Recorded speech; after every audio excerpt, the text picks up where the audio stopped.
दूज, चतुर्थी, अष्टमी,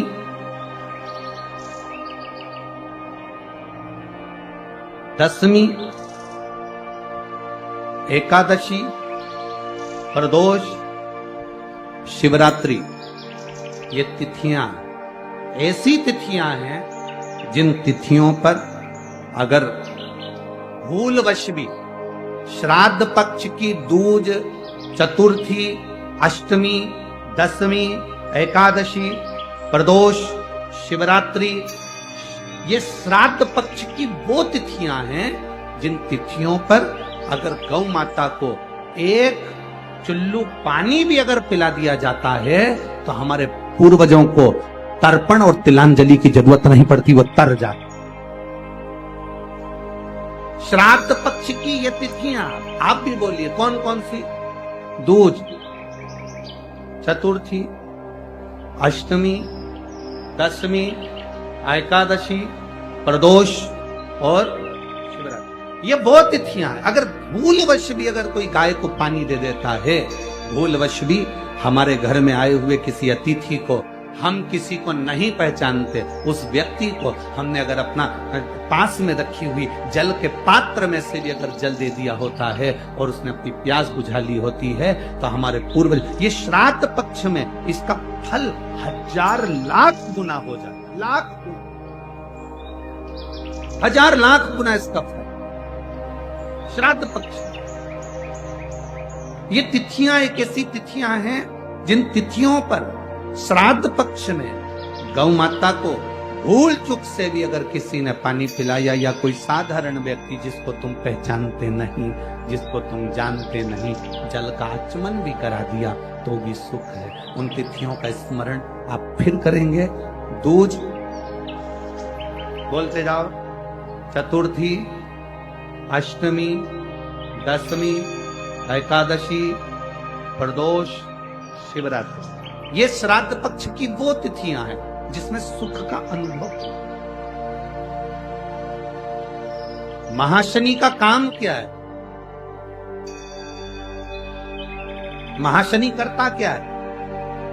ये महाशनि जो असुर है, इसका काम क्या था? बस केवल ये भाग ग्रहण कर लेता था और पितृ को रुष्ट होना पड़ता। रुष्ट होते तो क्लेश। घर में, जिस घर के अंदर धूप छोड़ने के बाद पितृपक्ष में 16 दिन, जिस घर में धूप छोड़ने के बाद हाथ की अंजलि में जल लेकर नहीं छोड़ा जाता था, केवल धूप छोड़ दी और अंजलि में से पानी नहीं छोड़ा गया। गाय को श्राद्ध पक्ष में रोटी निकालकर खिला दी, थोड़ा सा जल गाय को नहीं दिया गया। कौवे को रोटी दी गई, कागा को भोजन दिया गया, जल नहीं छोड़ा गया। ब्राह्मण को भोजन कराकर उसको जल नहीं दिया गया। तो इस महाशनि का काम क्या था? श्राद्ध पक्ष में पितरों को जो भाग मिलता था, देवताओं को जो भाग मिलता था, पितृ पक्ष में पितरों को जो भाग मिलता था, जिसमें जल नहीं छोड़ा जाता था, उस भाग के, उस घर की 71 पीढ़ी का पितरों का हिस्सा ये महाशनि अपने खाते में ले लेता था, उसको अपने पक्ष में रख लेता था। तो पितृ उससे तरसते थे, उस भोजन के लिए तरसते थे। अब जरा विचार करिएगा। वैसे तो आप लोग सब समझदार हैं, वैसे तो आप लोग सब अगर धूप छोड़ते होंगे तो जल जरूर छोड़ते होंगे। बोलो सही है? देते हो ना जल? अगर अग्नि में तुमने थोड़ा सा भाग दिया है तो वहां पानी का छोड़ना जरूरी है, जल का छोड़ना जरूरी है। जल नहीं छोड़ा तो वो भाग महाशनि के खाते में चले जाता है, जल नहीं छोड़ा तो वो भाग महाशनि के पास पहुंच जाता है, महाशनि के खाते में। महाशनि का कर्म क्या है? अगर वो धूप छोड़ने के बाद पानी नहीं डलता है, जल नहीं दिया जाता है, पितरों को जल नहीं प्रदान किया जाता है, तो वो भाग जो महाशनि लेता है उसका स्थान हमारे घरों में भी बनता चले जाता है। उससे होता क्या है? तो कहा गुरुजी, देव पितर शिव महापुराण की कथा कहती है, घर में मान लो 1 रुपया कमाकर लाया जा रहा, घर के अंदर यदि 1 रुपया आ रहा है तो सवाया खर्च हो रहा, घर में धन दिख नहीं रहा। एक जरा सा बर्तन रखा है, उसके पीछे घर में विवाद हो रहा है, तो समझ लो ये महाशनि का भाव प्रबल हो। घर में बच्चे, एक बेटा बीमार हुआ, एक बच्चा बीमार हुआ, ठीक हुआ, दूसरा बच्चा बीमार हुआ, ठीक हुआ, तीसरा बच्चा बीमार हुआ, ठीक हुआ, छोटे बीमार होते होते बड़े बीमार होने लगे, एक बीमार पड़ रहा है, एक ठीक हो रहा है, समझ लो महाशनि का प्रभाव है। मतलब तुमने, तुम्हारे घर में अगर 4 बेटे हैं, 3 बेटे हैं, उन्होंने धूप तो छोड़ दी, पर किसी ना किसी ने जल देने से उसको जल प्रदान नहीं करा। गाय को रोटी तो श्राद्ध पक्ष में दे दी, पर जल नहीं दिया गया। गाय को अगर रोटी देने जा रहे हो तो थोड़ा सा बाल्टी में पानी भर कर ले जाओ, अगर बाल्टी में भी पानी नहीं ले जा सकते, थोड़ा सा जल उसके मुख पर जरूर देना चाहिए कि वो जल का आचमन कर ले। कौवे को अगर भोजन दिया है, कागा को अगर भोजन दिया, थोड़ा सा जल का भाग भले कटोरी में भर कर ले जाओ, और छत पर थोड़ा सा भाग जल का छींटो, पर छींटना जरूर।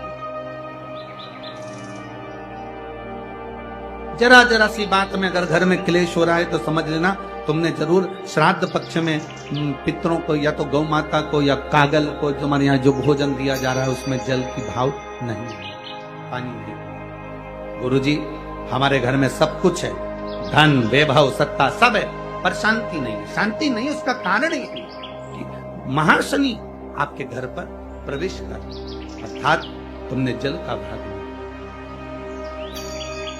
जल का भाग। और जिनके भी घर में अशांति है, जिनके घर में भी ऐसा लगता है कि साहब ऐसा हो रहा है, तो आपसे निवेदन है कि आप एक बार प्रयास करना। इन तिथियों में कोई भी तिथि को आप गौ माता को अगर भोजन दे रहे हो, जल जरूर देना। कौए का भोजन दे रहे हो तो जल जरूर देना।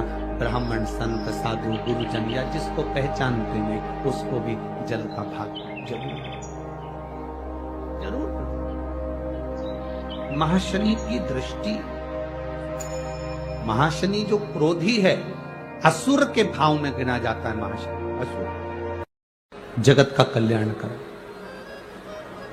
रोटी हो तो रोटी, पूड़ी हो तो पूड़ी, पराठा हो तो पराठा, जो तुम बनाए हो उसमें थोड़ा सा मात्रा दूध चावल की या खीर की, थोड़ी सी मात्रा गुड़ की, और वृषकपि या विषकपि अवतार का नाम लेकर अपने दरवाजे के बाहर खड़े होकर जो गौ माता को श्राद्ध पक्ष में किसी भी दिन ये भोजन वृषकपि का नाम लेकर दे देते हैं, उसके घर में कभी संपदा की कमी नहीं आती, धन की कमी नहीं आती।